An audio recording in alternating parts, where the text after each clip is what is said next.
በስመ አብ በስመ ወልድ በስመ መንፈስ ቅዱስ አሐዱ አምላክ አሜን። ቅዱስ ድርሳን ናይ ቅዱስ ዑራኤል ሊቀ መላእክት።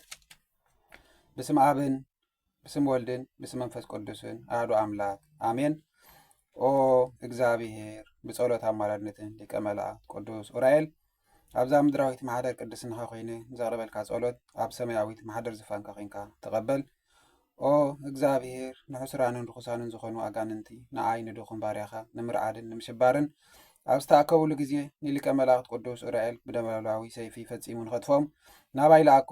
እዚ ግና ከም ምሕረትካ ዳ እምበር ከም በደለይሲ ኣይኹን። ኦ ጎይታ ካብ ኣዝዩ ኣጨናቕን ኣሰቃቕን ግዜ ምእንቲ ብሰላም ክሓልፍን ከም ምልጥን ድርሳን ቅዱስ ዑራኤል ሊቀ መላእክት ከምዚ እንዳልኩ ዘለኹሞ ስምዓኒ። ከሊኤል ውላኤል ጊኤል ግርማኤል ነዚ ሕቡ ኣስማተ መለኮት እዚ ሊቀ መላእክት ቅዱስ ዑራኤል ነቲ ገላፂ ኩሉ ምስጢር ዝኾነ ስዋዕ ልቦና ነቢ ዕዝራ ሱትየል ኣብ ዘስተየሉ ግዜ እግዚአብሔር ዝሃቦ እዩ። ኦ ኣምላኸ ቅዱስ ዑራኤል ሊቀ መላእክት ንኣይ ንድኹም ኣገልጋሊኻ ሕቡእን ምስጢርን ጉሉፅን ጥበብን ኣፍልጠኒ። ኣብ ልዕለይ እኩይ ነገር ንዝሓስቡ ጸላተይ ድማ ካብ ባሕስረትን ሕፍረትን ኣልብሶም ኣሜን። ሰላም ንኣኻ ይኹን ኦ መልአከ ብርሃናት ቅዱስ ዑራኤል ሊቀ መላእክት። ሰላም ንኣኻ ይኹን ኦ መልክዕ ብርሃን ጽባቂኻ ብደም ክርስቶስ ተቐብአ ሕሩይ መልኣኽ።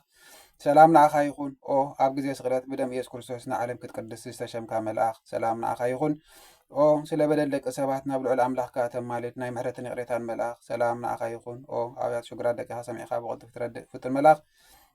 ሰላም ንኣኻ ይኹን ኦ ካብ ናይ ጥፋት ባሕሪ እሳት ብቕፅበት ተሳግር መልኣኽ። ሰላም ንኣኻ ይኹን ኦ ንዓለም መድሓኒት ክትከውን ዝተሓረኻ መልኣኽ።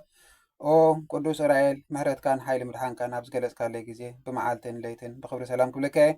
ኦ ኣምላኸ ቅዱስ ዑራኤል ሊቀ መላእክት ንኣይ ንድኹም ኣገልጋሊኻ ንኸውድቑን ከጥፉን ብኽፍኣትን ቅንን መንቀኝነትን ኣብ ልዕለይ ዝለዓሉ እክያን ኣጋንንቲ ሰይጣናዊ ሓሳባቶም በቲንካ ስለ ትፈጻም ፍቓድካ ዝኾነ ቅዱስ ዑራኤል መልኣኽ ናብ ርእሶም መልሶ ኣሜን። ኣብ ሰማያት ትነብር ኣቦና ስምካ ይቀደስ መንግስትካ ትምጻእ ፍቓድካ ከምቲ ኣብ ሰማይ ከምኡ ድማ ምድሪ ይኹን። ናይ ዕለት እንጀራና በብፅባሕ ሃበና ንሕና ዝወደልና በደሎም ከም ዝሓደግናሎም በደልና ሃደገልና ካብ ክፉ ኣድሕነና እምበር ኣብ ፈተና ይእትወና። መንግስትን ሓይልን ክብርን ዘለኣለም ናትካ እሞ ዘለኣለም ዓለም ኣሜን።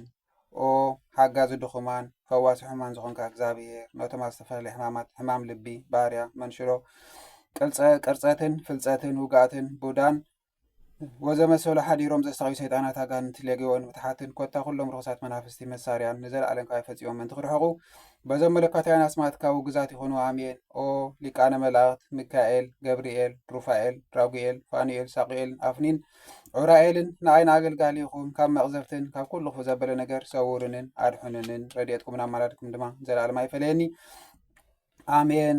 ኣብ ነዚ ምስማያት ምስ ጸሎት ሃይማኖት ንበል ኣሜን ወኣሜን ይኹን ወይኹን። ኣናቃቂሑ ዘጀምረኒ ኣጀሚሩ ዘፈጸመኒ ካህሊ ኩሉ ኣምላኽ ክብሪ ምስጋና ንልዕል ስሙ ይኹን ኣሜን።